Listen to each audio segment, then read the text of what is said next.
This is take my. Yeah. Okay. Hi, my name is Jeff. I'm here to talk about our experience going from SIPB to startups. There's a cohort of us who were SIPB chairs from 2005 to 2009 who worked on some startups together while we were at MIT, so you have a sense of the kinds of projects that we worked on. We started Scripts, moved Athena to Debian, started the first public Linux dial-up, and started XVM. We then started this company, Ksplice, which is heavily inspired by some stuff that went on with when running Scripts at SIPB. I'll tell a little bit more about that. That company was acquired by Oracle. Then we started this company, Zulip, that was very inspired by Zephyr, designed to bring a Zephyr-like chat to the masses. That was acquired by Dropbox. Unfortunately, they ultimately did not go to market with a chat product to compete with Slack, but I wish they did.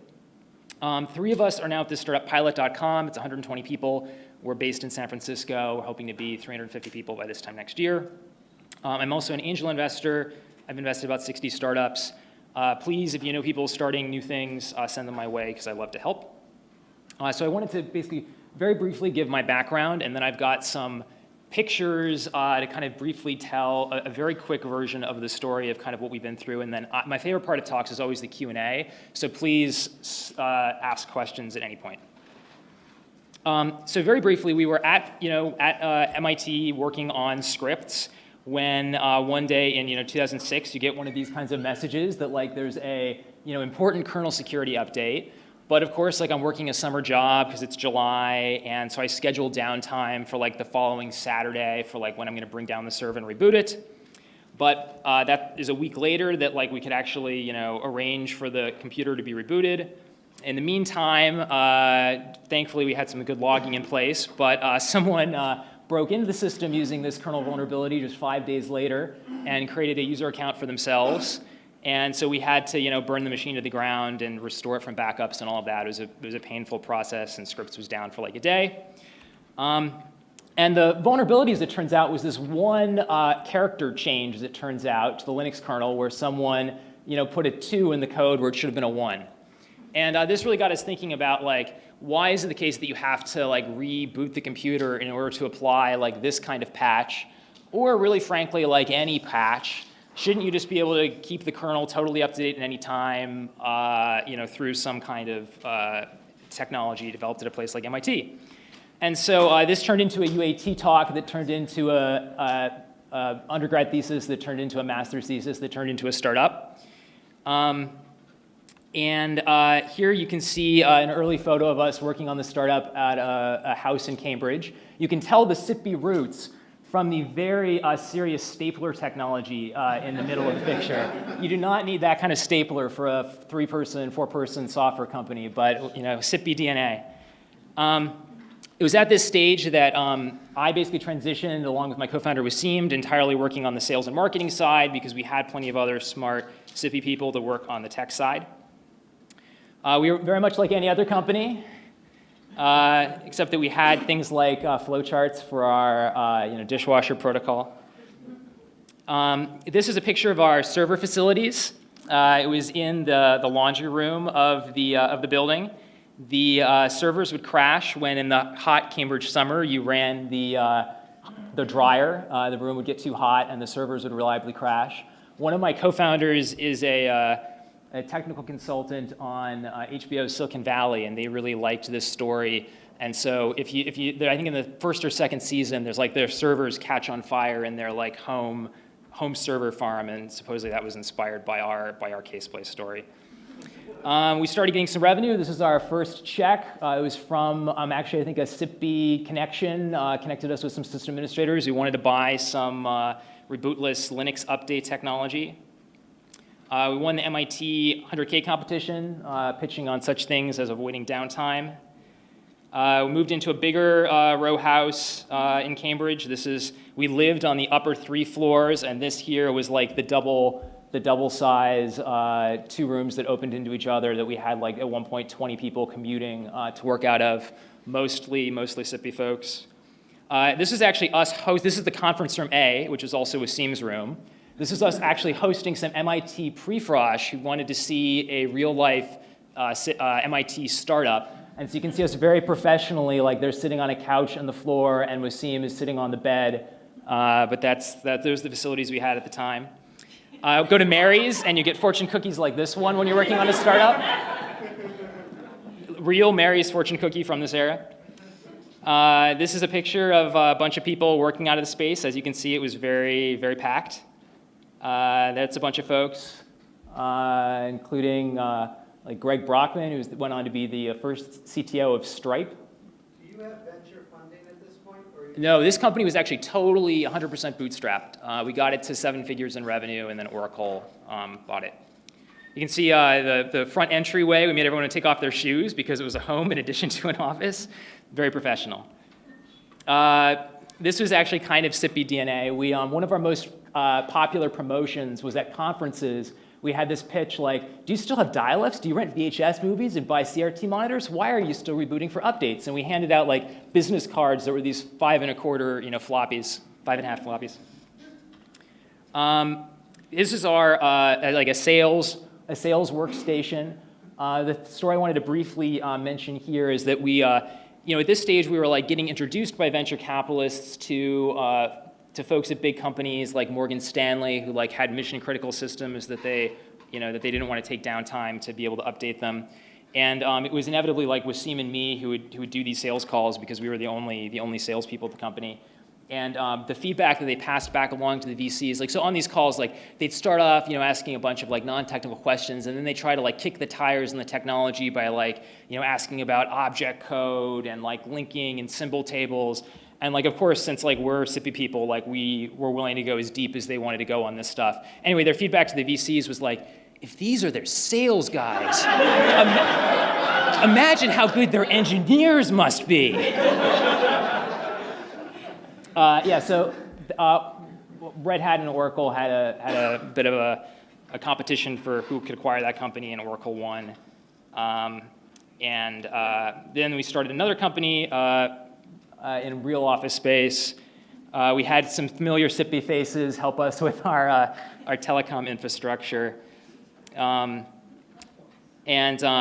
Most recently, I was amused from our SIPB roots. This is actually one of our competitors recently at our most recent startup submitted our interest form with one of these like very Bobby Tables style things. But of course, we're like, no, that's not gonna. We're too SIPB for that to work. Okay, any questions that people have on like startups, San Francisco, this era? Yes. Good to see you, Joe. Yeah. Hey. What are you guys all up to now? Wasim's doing pilot. So Wasim, Jessica, and I are all doing Pilot. Pilot is bookkeeping for small businesses. So, you start, like we started these businesses. As it turns out, you need to file taxes at the end of the year. You're expected to have like financial statements to present to a landlord or like business partners. The state of the art for this is like you hire someone and you hope that they know how to do bookkeeping and they like click around in QuickBooks for like, and bill you by the hour. At CasePlace, actually, because we were like very MIT, very SIPB, we didn't know any bookkeepers. We knew like math undergrads who were like IMO gold medalists, and so we hired one of them to like for $10 an hour do our books in QuickBooks Online. He didn't know anything about bookkeeping, but he's a smart guy, and so he figured it out. And as it turns out, this is like probably not the right way to like to get your bookkeeping done. We also at the time wrote like a bunch of software where we had like real-time close on our financial statements. And like when Oracle was acquiring that company, we were like describing our like financial back office systems for the company and how like we had up to the minute like financial statements and all this stuff. And they're like, this is insane. Like we're Oracle, a financial technology company. We've like acquired like dozens of companies. Like no one has this level of like finance automation. Like this should have been your startup. Like these bootleg curl updates, that's worthless. And we kind of laughed it off at the time, but like years later, we decided to pick up working on that space. What did you do when it was time to get acquired? Who did you bring in to help you? How did you find those people? During the like negotiation process or like afterwards? For CasePlace, like when dealing with Oracle and Red Hat. Yeah. So there's a great network of like MIT alums who are very supportive on this stuff, both in like the venture capital community and who have done other startups. So specifically with Oracle, Mike Olson we got connected to through the MIT network, who they acquired like Berkeley DB company that they were working on, and like had a lot of very tactical advice on negotiating with them specifically. Folks like Diane Green, VMware was like another one of our advisors on the whole process. So there's definitely a very, very supportive MIT network that I encourage folks to get plugged into if they find themselves in that situation. Yes. People should move to San Francisco if they want to start a company? So we did 2 startups based in Boston. We're very, very attached to Boston, Cambridge, lived in Central Square, love this area. When Dropbox acquired our second startup, we moved out there. We're doing our 3rd company out there. I do think that the environment is much more favorable in San Francisco for doing startups. I do encourage folks to move out there. Investors will assign you higher valuations, write you larger checks simply because you're based there. I hope that in the future that doesn't exist and that this area can be more competitive, but I do think it's the rational decision today. Aren't your costs lower here than out there? I mean, unfortunately, I think that if you're talking about 10 times as much money at a 10 times higher valuation, it doesn't matter if your costs are 20% higher. Is it only 20%? 40%. I mean, it's factor 10 it's not a factor 10, and it's like the environment out there is just very frothy. They're an applicant. So I'm actually at the Boston office for a San Francisco-based startup right now. Mm-hmm. And it was very deliberate that they started totally the Boston office. One of the issues being hiring of developers and different kinds of. Oh yeah. And another big thing is retention can be much better out here. You think about retention in the Valley as like, oh, this is great. Our average tenure is 2 years. That's fantastic. Whereas here, you actually can think about investing in folks for a longer period of time. So I'm a big fan of having engineering offices, in Boston. I was just saying, if you're founding a company, unfortunately, VCs don't like to travel for their board meetings, and it's just so much harder to get these irrationally high valuations, out here. I had a good VC in the Boston area who was pretty good about funding companies around here, very approachable. And then he went out and opened the Los Altos and now San Francisco office with that same Yeah. VC firm. So. Yeah. I mean, our experience was when we were just starting the company, we raised $3 million at a $20 million valuation. 1 year later, 15 at a 75, and 1 year later, 40 at a 355. And it's hard to get that in Boston 2 years into the company.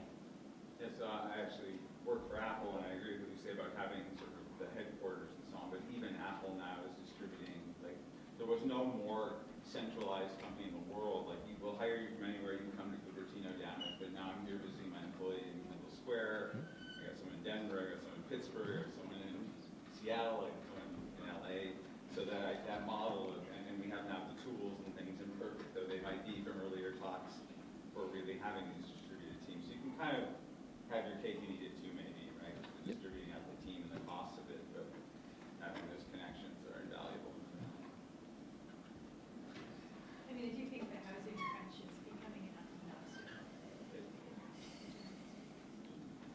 Yeah. Yes. Before coming to like MIT and SIPB, did you have like a lot of like coding experience, and how has like SIPB helped develop you as a person? Did I have a lot of what experience was the question? Coding. Coding. Oh. Yeah, so I mean, at MIT, I was Core 6, and I had experience with writing software a little bit before MIT as well.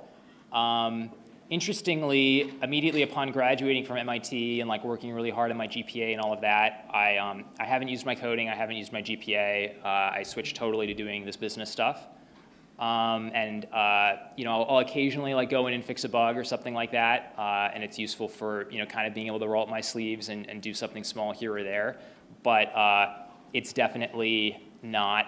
I think it's a skill set that if you're using on a day-to-day basis as like the CEO of a startup, you're probably doing something wrong. Is like fairly typical advice that people give that I think is unfortunately right. There's other things to focus on.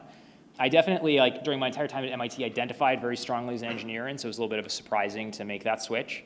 But I definitely encouraged technical engineering type folks to strongly consider the switch to working on startups and business stuff. It's I think you bring the same like mindset, but it's not actually like writing code on a day-to-day basis.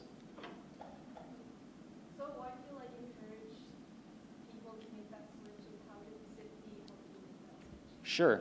So at SIPB, I spent a lot of time thinking about this, like how do you go from 0 to 1, start something new from nothing to help, serve a lot of people, and that a lot of people are going to find useful. YC has this slogan, like, make something people want, and I think a lot of SIPB projects are like, how do you create something that's going to be beneficial, that has some technical merit, that, lots of people are going to find useful and want. There's also, a lot of interfacing with people aspects, convincing them that they should work on this thing. There's a great, network. When we were starting our first company, we talked to lots of SIPB alums and system administrators through the SIPB network to do market research. So there's those kinds of connections available. We got connected through the MIT 100K competition to folks like Paul English, who is the founder and CTO of Kayak, who's very helpful, Diane Green, VMware is very helpful, various venture investors who are helpful with advice. The reason I encourage people, I think that there's not enough, even with kind of the rise of startup culture over the last decade, I still think there's not enough SIPB type people going into startups. I think it's a very useful skill set for building companies. Can you elaborate on what SIPB types means in the city? I would say I would describe, what I mean by that is there's a few aspects, I guess. Keith kind of talked about this a little bit yesterday, and I have pretty similar views to him, but it's everything from the hacker mindset to caring very strongly about the technical correctness of things, and having often a very systems view, but also some service DNA, and how do you build something that lots of people are going to find very useful. And probably not, Silicon Valley can have a lot of hype culture that I think is pretty different than how I think about SIPB culture. SIPB is very how, what are the actual facts? What does this thing actually do? And are a little bit less drawn into some of the hype that people spout in the Valley.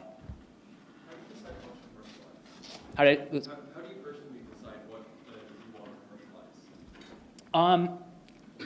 I think I really encourage folks to very early on talk to customers. I think that's the most important thing. And I think it's the biggest mistake that MIT people make when starting startups, when I can invest in MIT people. I always encourage them to spend less time going from day one to build tech, and spend a little bit more time talking to potential customers who would be giving you their money, and make sure that you really understand their need, and that it's a hair on fire problem that they want to pay someone to solve.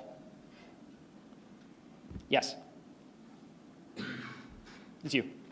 So, talking to customers, you show something to a customer, most of them will say, yes, this is great, we'd like that. But when it actually comes down to putting money down, how do you know what the real things are that they pay for? Yeah. So one is you've got to make sure that something is not just a nice to have, but it's one of their, definitely 3 most hair on fire problems. And you just need to ask them, is this literally your top problem right now? Is in somebody's MBOs this year. Yep. Another one is okay, great, you like this, will you buy it now? Will you sign a contract now to buy it? And the ideal answer is yes. If not, it's can you imagine other people who being willing to buy this tomorrow? And you want ideally a problem that is sufficiently top of mind, and the person you're talking to is someone who has budget, that their answers to those questions are unreserved, yes or close to it. And if it's more, oh, this is nice to have, but I don't know, it's a little bit, you got to be a little more careful. Yes. Since the previous talk spanned sort of Fortran to embedded Python, I was just wondering what your opinion was about languages that MIT should be teaching to students for a future. I wish that MIT would be a little bit less insistent on teaching computer science principles, and a little bit more willing to teach useful hands-on languages and skills. This is my general belief there, and that there are a bunch of things that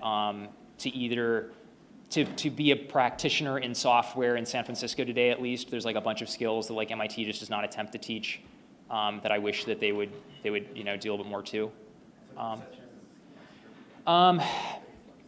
So like, I mean, at the time, I'm obviously now dated, 15 years, but at the time it was like, a lot of people go through MIT and like they learn Scheme, but like they had no idea how to do any kind of like web development whatsoever. And as it turns out, learning some web development is probably a much more useful skill as a practicing software engineer than like Scheme. And like that's a politically controversial view, and that like I agree Scheme also has a time and a place, but anyway, I feel like there's a spectrum obviously to get right, and that sometimes MIT is a little bit too much on the like fully academic side.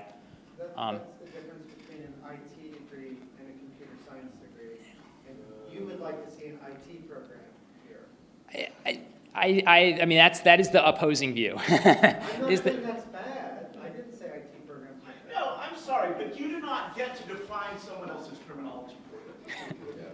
You can say that that is how you view things, but like shoving those words into Jeff's mouth is not okay. Yeah.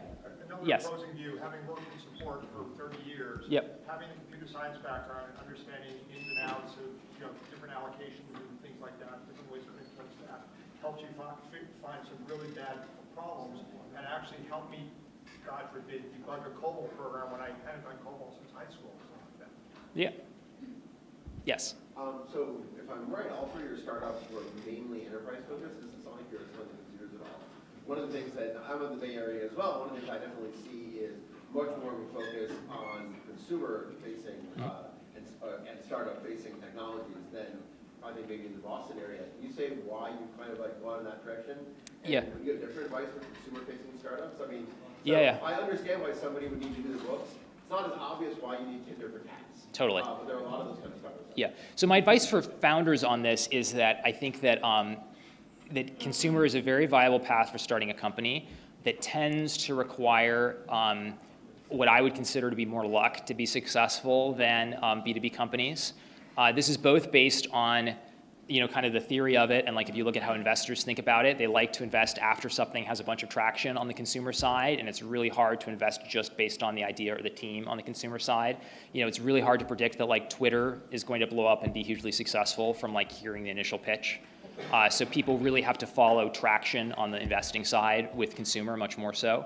The other thing is if you talk to like the founders of companies like that have been successful on the consumer side, like Dropbox, it's like you're walking along one day and you step on a landmine and you find yourself 50 feet in the air, is like how Drew, describes it sometimes, is like suddenly the thing like blows up for like inexplicable, virality reasons. And it's true, you built a good thing and it required skill, but I think it's much harder to, as like a practicing, founder, reliably engineer that. And so I think it's easier to start a B2B company. Because you find people who are like, I really have this problem, here's my money, and you can build something useful. So one of the things I've always really loved about SIPB is that like, it gives people this hands-on experience with keeping a service running, which even in any sort of classroom context, you wouldn't get that sort of exposure. But schools like Stanford have a much higher priority in their CS program on every student does sort of a capstone, start your own startup. I'm actually not a huge fan of that myself, but I see the value. So Yep. how do you think the sort of direct exposure you get through something like SIPB compares to something more structured, but maybe a little bit more, imaginary? I mean, I'm very pro the SIPB structure. I'm glad that it works very well for a lot of people. I don't have a lot of opinions on it being, I think it's when it's forced as to like being incorporated into an academic curriculum like they do at Stanford, I have less strong feelings on whether it works well. Was that, am I answering your question? Or yeah. I was just curious to get thoughts. Yeah. Obviously, I think one of the reasons that Stanford has really produced so many companies is that everyone has to do one. So in that Yeah. sense, it seems successful, but I'm just not sure. I think there's also I think real cultural differences is the biggest thing that I've noticed and heard and seen, is that I think there's a more at Stanford in California, there's a little bit more of a culture when you hear someone's crazy startup idea of saying like, that's awesome, go for it. And at MIT a little bit like, let me tell you all the reasons why this won't work. And that actually does, like, I think over time generate compounding returns, because the encouragement like does help, and some of these crazy ideas do work, and then those people go on and invest in, more successful things, and it's like a virtuous cycle. So that would probably be my biggest thing I wish was a little bit different at MIT, SIPB, and Boston more generally, is that I think there can be a little bit too much negativity and like, let me tell you why this won't work. Any other questions? Maybe like, oh yeah, yes. Just ripping off the negativity, one of the things that I associate with city people is sort of a more historical awareness of someone's tried that before, that's been done before, that didn't work last time. Yep. You're just reinventing What? before we get off my lawn. Yeah. How do you feel like that, is that helpful or hurtful, or where do you? I think it is net hurtful. I give my very specific example I have of this is Keith, who will actually talk later on, was advising my co-founder Wasim on this company that he was thinking about joining. It was like going to work on like a file sharing thing. He was looking at being the first employee there. Keith was like, file sharing has been around for like years. Like, let's look into the competitive space. There's like my files with a Z. It's just like found all sorts of like competitive things. And it's like, this thing's never going to work. Don't join this company. That company was Dropbox, as it turns out. It worked out pretty well. Could you have predicted that it would have worked well? It's like a little tough, but like at the end of the day, if you've got smart people working in a promising space where there should be something better, like Drew looked at AFS and is like, it's great that you can get your files anywhere. Let's figure out how to bring something, with great ease of use to the masses on their Windows and Mac computers. So I think there's a lot to be said for like being optimistic about what smart people, can accomplish. It also helps to know the failures, so that, I don't know the percentage of companies are necessarily more successful, but you do hear about them, and those few get the big investments. Yeah, so I've invested in 60 companies over the last, 8 years or something. So far, 5 have failed. A lot of companies manage to continue operating for many years and be some degree of successful. Like, it's not like there's the huge failure rates necessarily. And I'll basically write a check to almost anyone in my network who asks. So it's like not like there's a huge filter being applied. It's like you're a smart person I know. Like, here's a check. Anyway, so I encourage folks to be optimistic and not be too concerned about the failure cases. It's also, as an investor, you can only lose 1x your money on a check, and you can make a lot more than 1x. So it tends to work out. You mentioned success of businesses, but so many businesses in software I consider successfully financially to be unsuccessfully good for society. So it's not universally considered success. Just wanted to bring that up. Yeah, it's a reasonable point. I think that it's very important for folks to think hard about the ethics of their company's products and how they're building their company, and to be thoughtful about that, be thoughtful about the impact that their company has on the community.